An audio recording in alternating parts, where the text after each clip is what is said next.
Robbing kim? Robbim Alloh. Dining qaysi? Dinim Islom. Payg'ambaring kim? Payg'ambarim Muhammad sallallohu alayhi vasallam.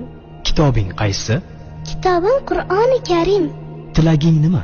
Tilagim iymon. Qiblang qaysi? Qiblam Kabatulloh. Millating qaysi?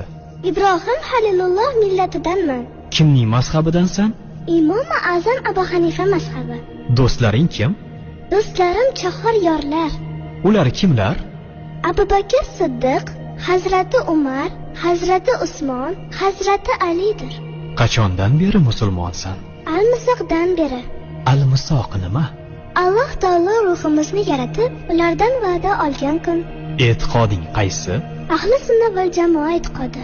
Kimni yaxshi ko'rasan? Alloh taoloni. Undan keyinchi? Payg'ambarimiz Muhammad alayhissalomni. Undan keyinchi?